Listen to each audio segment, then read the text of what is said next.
So first up, we are going to take a look at our group watch project, if you like, which is Moon Knights, as we've been doing for the last 4, 5 weeks. No, 5 weeks. This is episode 5 this week of Moon Knight. Unfortunately, I don't think Jimmy, God bless him, has watched it, so it's going to be down to me to kind of machete my way through the plot, and we know how I tend to struggle with that, but I shall do my best.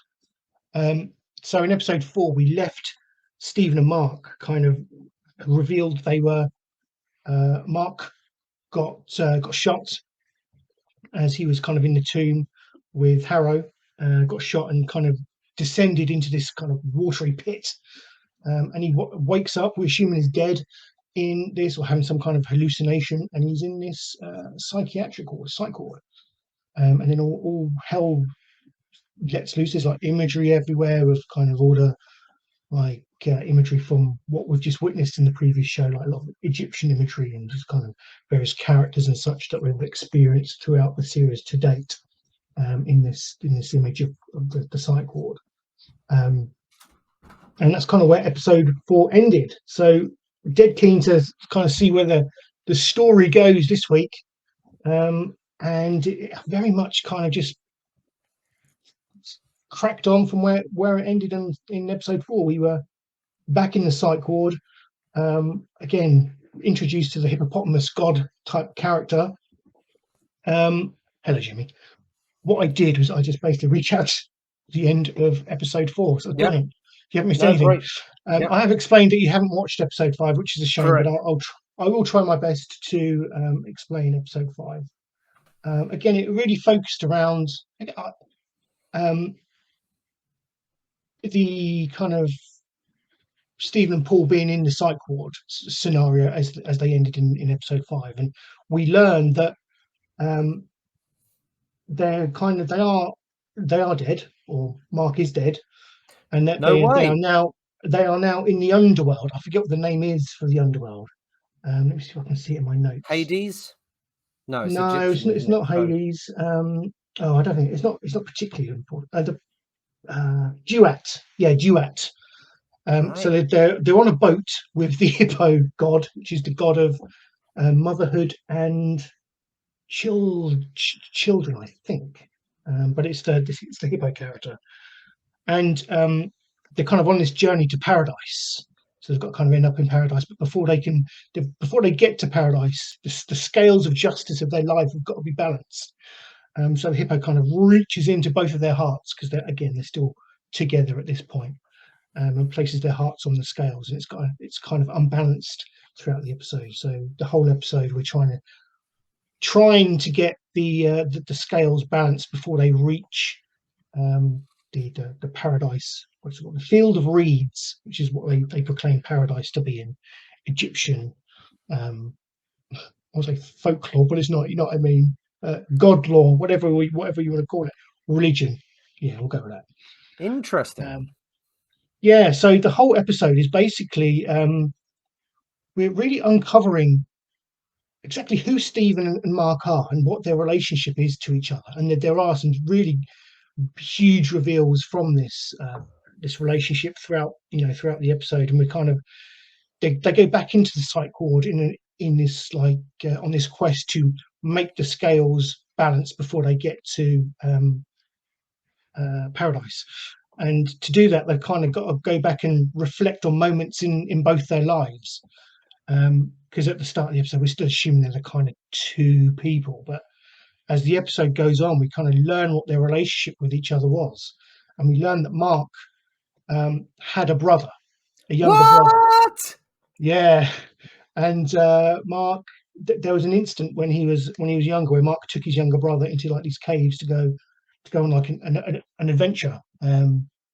So I want to say, and I'm not sure about this, but I think when they went on the adventure, I think his little brother put on, I think they were trying to reenact that classic, the adventure show that we get referenced throughout the previous episodes. Stephen, one of them with Stephen Grant. Yeah, when he's got The the VH English the accent. V I think the that's the case. VHS video they're watching. I could be wrong on that. I'd have to rewatch that to clarify, but I think that's what happened. But anyway, they go into the caves on this adventure, and the kind of cave is filling with water. And tragically, Mark's younger brother, dies. Um, so this is kind of revealed to this mainly revealed to Stephen, because Stephen is the one that doesn't really know what's going on, who he is, or what he's doing. He's the one that's confused. Mark is like the main kind of focus, and kind of ways really. No, I think that's unfair to say. I was going to say he was the main focus throughout the series, but I think it's been equally weighted. But Well, certainly in this we episode, started with Stephen, didn't we? we So did. the idea was that the thought was that Mark was the alternate, was the alter, the other Yeah, identity, and Stephen was the main. So that's really interesting. I do think as the series has gone on, it feels like Mark has understood and known more than what Stephen does. And I think Mm. this kind of really builds up into this episode where Mark is really reluctant for Stephen to kind of go into all of these psych ward rooms and get these visions of like this past life.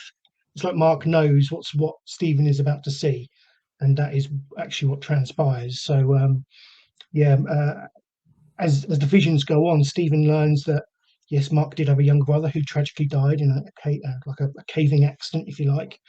Mark's mother, took this really badly and was um, starting to become abusive to Mark, and this is kind of what turned Mark down this kind of like darker trajectory in his life. Becoming a mercenary and stuff, and leaving home early, and really kind of affected his future outlook on life.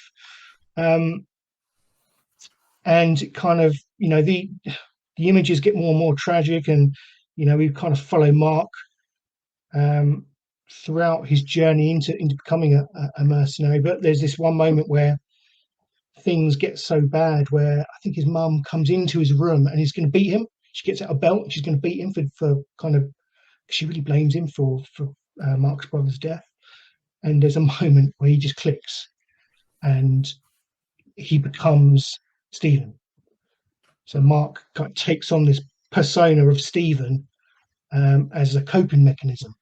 Yeah. So Stephen isn't real. Mark is, Interesting.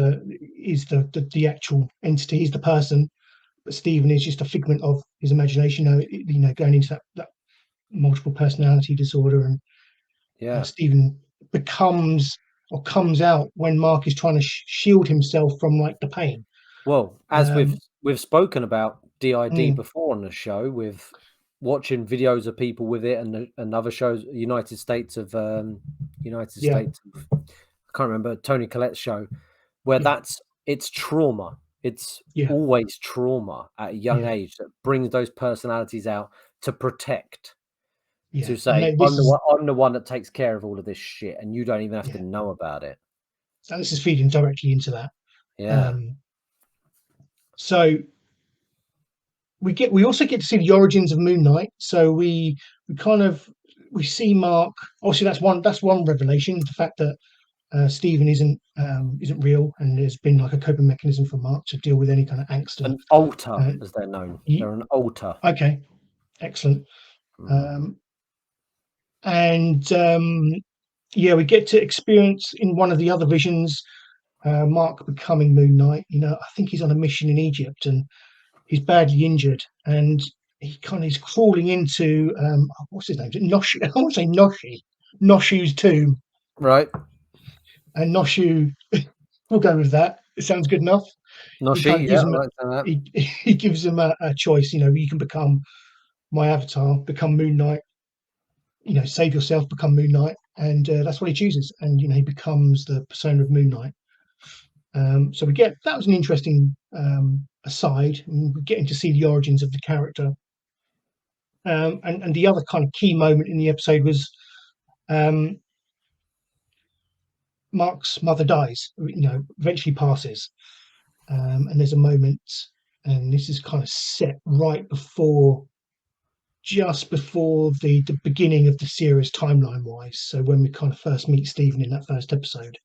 So this Right. is, I think, like a few weeks beforehand, and Mark is overcome with so much grief that the Stephen character kind of overtakes him, and that's the moment when they both kind of bleed into each other's lives, and that's kind of where we find ourselves at the start of this episode, as they keep the two personas keep bleeding into each other's lives, and kind of that's where we go from there.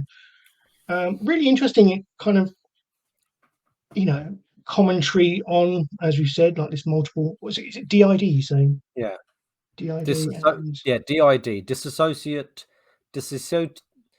dissociative identity disorder. disorder? Okay, yeah. It was called multiple personality disorder, Yeah, but forgive me I if I have said that and it's considered, no, not it's not. I okay. think it changed because they're not personalities; they're identities. They're like fully recognized identities. Um, I would agree with this sentiment. Thank you, Roche Fox. Forgive me if I've butchered your name. Yeah, it was. It was. I think. I know I keep saying. I feel like I'm saying it every week when I say it's the best episode yet. But for me, this was um, the most rounded episode yet. You mm, really got into the weeds of who Mark is as a character. I haven't found him particularly likable up until this point, and I was always kind of fending for Stephen, and really hoping that Stephen would make, I don't know, maybe assume the greater personality. But um, yeah,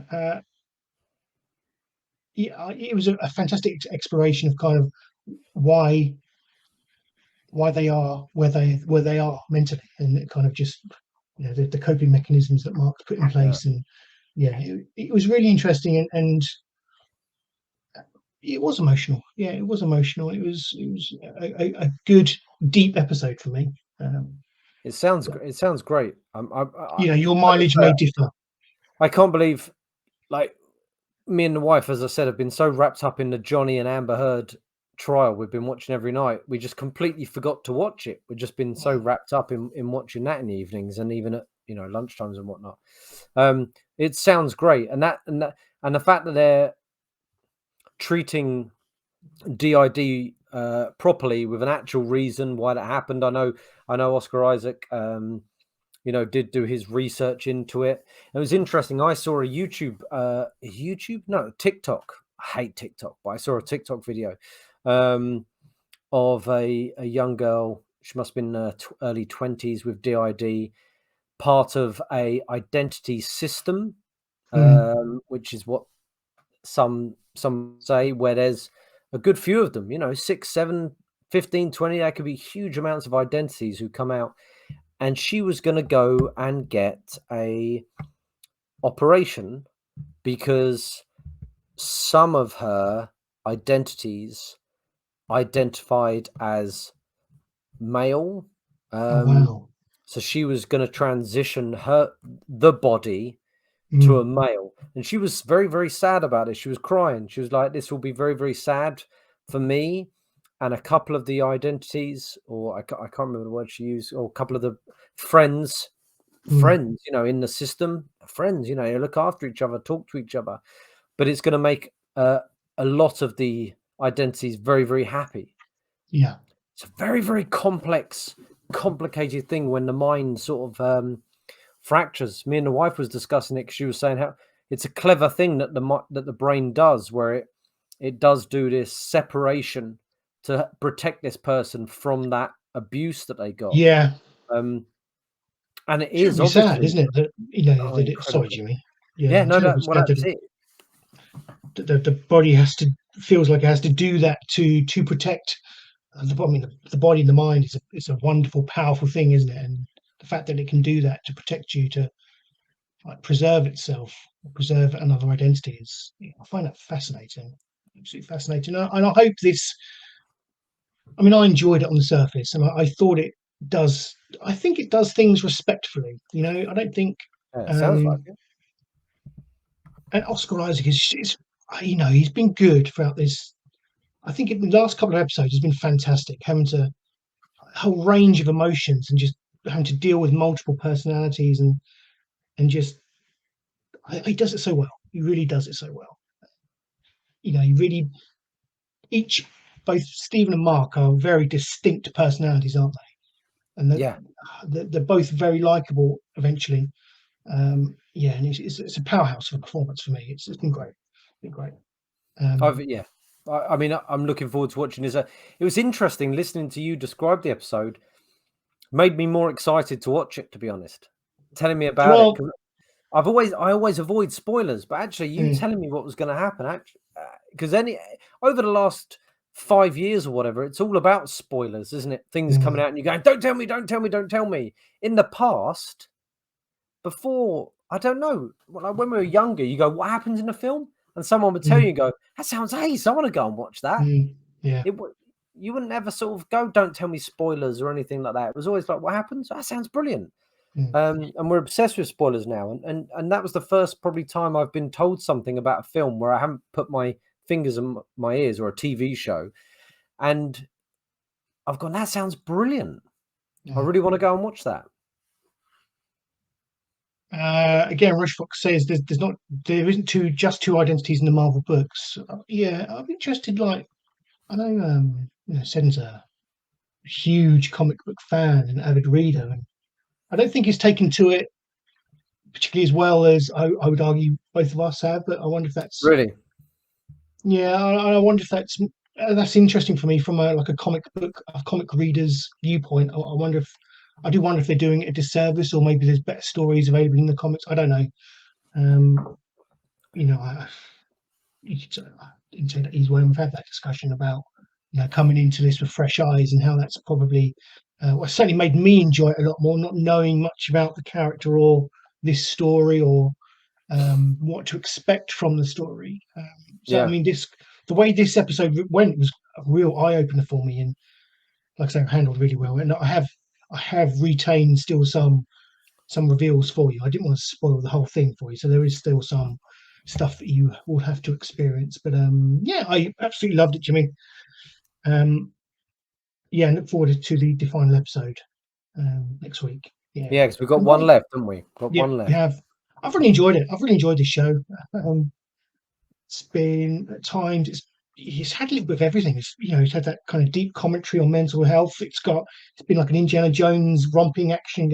It's been funny. It's been tear jerking, fantastic Yeah, performances, a great antagonist. I've thoroughly enjoyed it. But might not be, if you're an avid comic book fan, it might not be to your taste. I appreciate that. If you know the character inside and out, it may be disappointing for you. But um, coming into it with some separation, I've thoroughly enjoyed it, mate, and I hope you.